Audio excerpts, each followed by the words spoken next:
Aujourd'hui, une vidéo particulière. Oh, hello.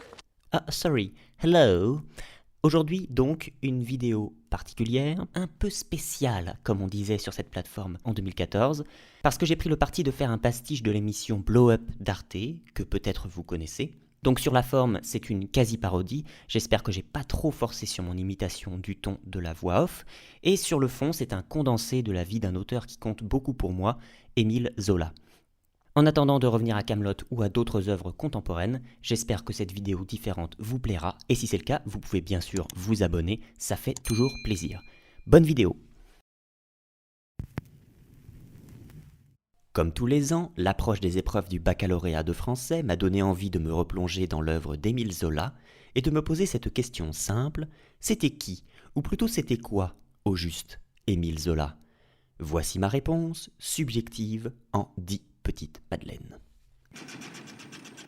Émile Zola, c'était tout d'abord au carrefour des années 1850, une jeunesse ensoleillée à Aix-en-Provence, où déjà il s'éprend de littérature et conçoit un premier roman sur les croisades en classe de 6e. Puis dans la foulée, ce sont des premiers pas de poète, avec des vers un peu maladroits, mais qui forgent son style et son goût du mot juste, mais aussi à cette même période, une rencontre décisive, l'amitié d'une vie, avec le futur impressionniste Paul Cézanne, qui échangera avec lui des opinions tranchées sur l'art et la modernité. Comment tu l'appelles déjà ton tableau? Plein air. C'est trop galvaudé. Ça ne veut plus rien dire, plein air. Et puis Manet l'a déjà fait. Non, fous-moi la paix avec Manet. Plein air, ça veut dire dehors. Ça veut dire sensation et émotion, bordel de merde. Voilà ce que ça veut dire. Ça veut dire qu'on a marre des tableaux inventés dans des ateliers où le soleil n'entre jamais. Ça veut dire des fleurs avec des odeurs, des corps avec des sexes, des arbres avec du vent. Voilà ce que ça veut dire, nom de Dieu. Émile Zola, c'était ensuite, après 2 échecs marquants au baccalauréat, une jeunesse bohème à Paris dans le courant des années 1860, des débuts dans la presse comme critique d'art où il prend fermement parti pour ses amis impressionnistes et pour qui d'ailleurs il pose régulièrement. Et puis à cette période, c'était surtout un ouvrage au titre provocateur, Mais haine, causerie littéraire et artistique, où il défend vertement les nouveaux courants esthétiques et s'insurge contre l'académisme bouffi de suffisance. Quelle honte! On n'a jamais vu ça nulle part. Si, monsieur, on voit ça au Louvre, nom de Dieu. Et si t'as jamais vu de femme nue, eh ben regarde, petit con.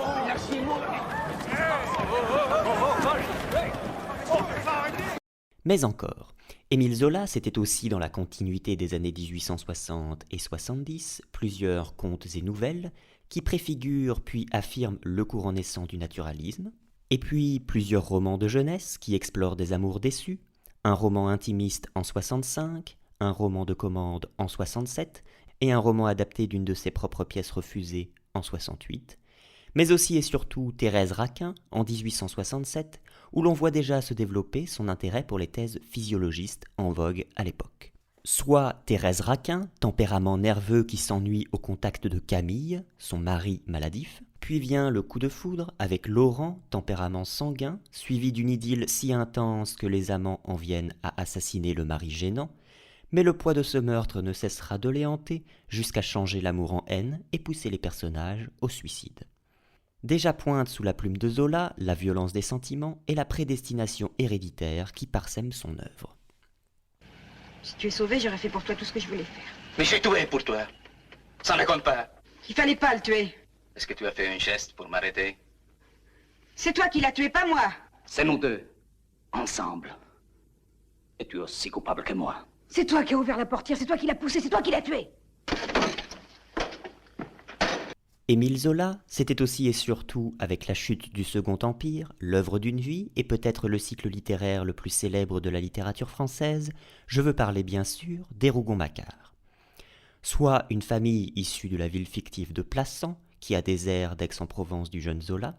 Du tronc commun de cette famille poussent 3 branches, les Rougon, ambitieux, assoiffés de pouvoir et dont les membres sont appelés à la finance, la politique et la spéculation, les Macquart, destinés à la vie ouvrière, artistique ou paysanne, et enfin la branche mixte, les Mouret, tournés vers le négoce ou la vie ecclésiastique.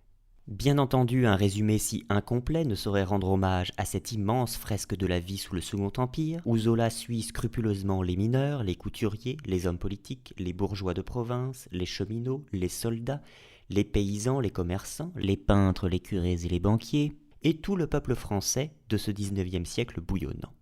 Zola y applique tous les petits trucs que l'on retrouve dans nos sagas contemporaines, les préquels, les spin-offs, et même les caméos à la limite du fanservice.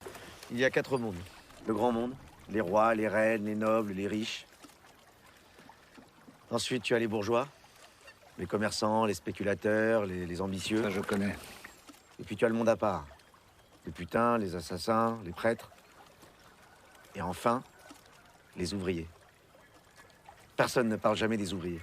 Mais plus concrètement, eh bien, outre des critiques picturales et des écrits sur la littérature, Zola, c'est, entre 1871 et 1885, 13 livres et quasiment autant de polémiques.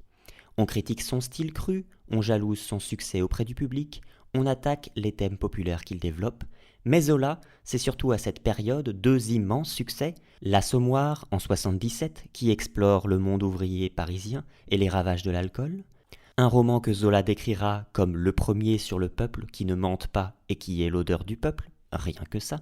Mais la renommée définitive vient avec Germinal, peut-être le plus grand de tous les romans de Zola. Soit Étienne Lantier, ouvrier au chômage qui réussit à trouver un emploi dans une mine du Nord, le Voreux.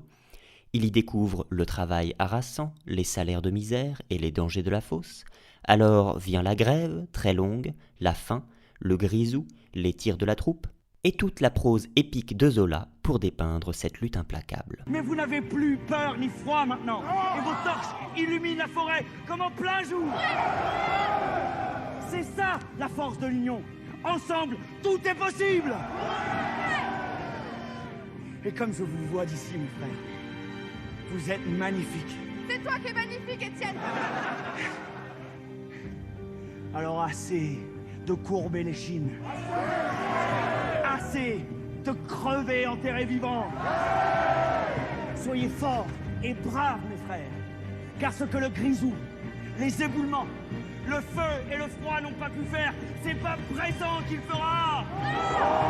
Ils peuvent nous briser les os, ils ne briseront pas le mouvement. On est des mineurs, bordel. Même en enfer, on saurait où creuser. Zola, c'est aussi au carrefour des années 1880, l'embourgeoisement et l'installation à Médan avec son épouse Alexandrine. Les Zola y profitent de la renommée grandissante en construisant une nouvelle tour à leur maison à chaque gros succès littéraire, mais ils y affrontent également les échecs répétés d'Émile à l'Académie qu'il ne parviendra jamais à intégrer. Mais qu'importe, la maison des Zola devient le QG des écrivains naturalistes, en réunissant notamment les Goncourt, Huysmans, Maupassant, au rythme des locomotives qui traversent le jardin. Le Paris, le Havre. Toutes les 10 minutes. J'adore ça. Zola, c'est encore, au fil des années 1890, le statut de superstar, mais aussi la brouille avec Cézanne et les derniers Rougon-Macquart parmi lesquels l'œuvre, la terre, la bête humaine, mais surtout un de mes préférés, la débâcle, trop méconnue à mon goût. Soit Jean Macquart, écœuré par son expérience du monde paysan, qui s'engage dans l'armée à l'annonce de la guerre franco-prussienne.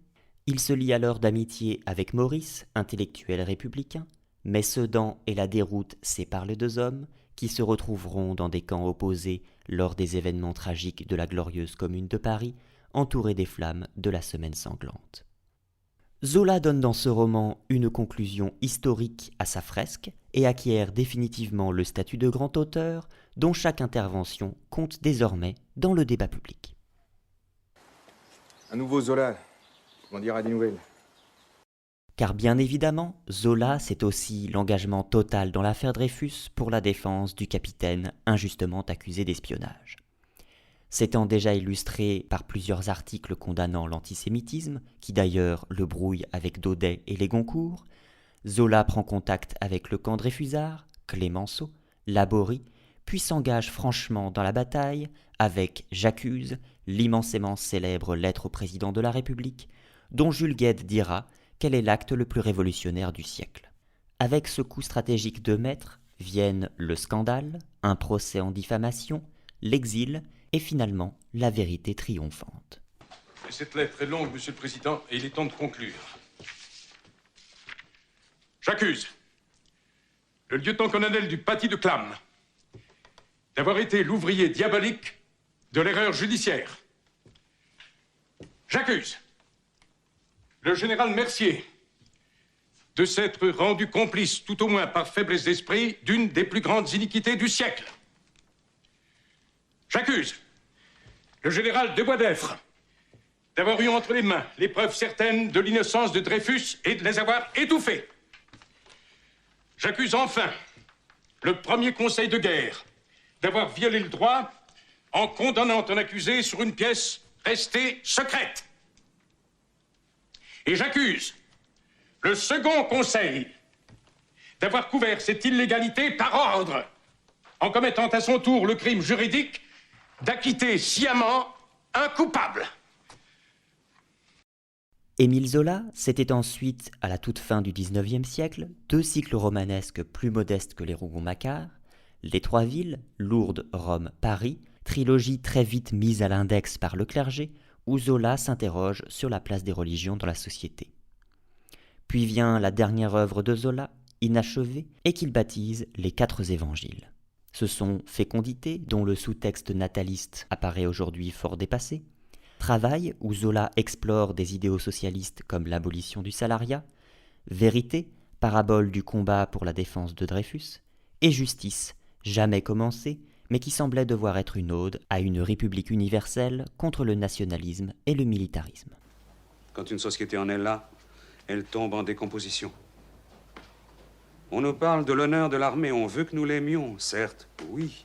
L'armée qui se lèverait à la première menace, cette armée qui est tout le peuple, nous n'avons pour elle que tendresse et respect. Mais il ne s'agit pas d'elle, il s'agit du sabre. Le maître qu'on nous donnera demain, peut-être, et baiser dévotement la poignée du sabre. Le Dieu, non.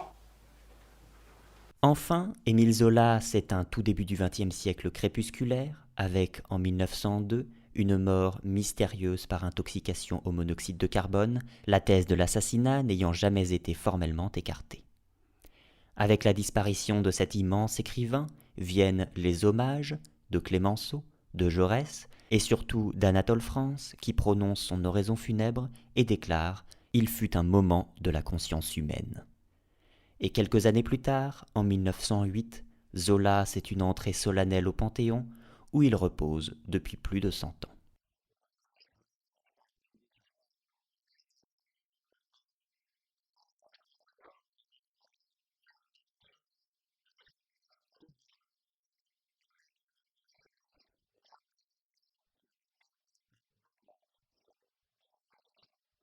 Voilà, Émile Zola, c'était tout cela, ce qui est bien sûr beaucoup, mais il y en a bien plus encore. Et avant de nous quitter, pourquoi ne pas écouter un dernier morceau de son œuvre ? Laissons juste défiler les titres des extraits que j'ai utilisés, avec les réalisateurs et les ayants droit. Voilà, voilà. Et donc, ma conclusion, avec cet extrait dont j'ai déjà parlé sur cette chaîne, mais dont je ne me lasse pas. Il s'agit bien sûr des magnifiques lignes qui referment Germinal, avec un Étienne Lantier certain de l'avènement d'un futur meilleur et qui marche à l'aube d'un beau jour d'avril sur un sentier du Nord pour l'éternité. Ce serait un grand coup. S'enrégimenter tranquillement, se connaître, se réunir en syndicat lorsque les lois le permettraient, puis le matin où l'on se sentirait les coudes, où l'on trouverait des millions de travailleurs en face de quelques milliers de feignants, prendre le pouvoir, être les maîtres. Ah, quel réveil de vérité et de justice. Maintenant, en plein ciel, le soleil d'avril rayonnait dans sa gloire, échauffant la terre qui enfantait. De toutes parts, des graines se gonflaient, s'allongeaient, gerçaient la plaine, travaillaient d'un besoin de chaleur et de lumière.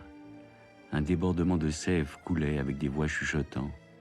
Le bruit des germes s'épandait en un grand baiser. Encore, de plus en plus distinctement, comme s'ils se fussent rapprochés du sol, les camarades tapaient. Aux rayons enflammés de l'astre, par cette matinée de jeunesse, c'était de cette rumeur que la campagne était grosse. Des hommes poussaient, une armée noire, vengeresse, qui germait lentement dans les sillons, grandissant pour les récoltes du siècle futur, et dont la germination allait faire bientôt éclater la terre.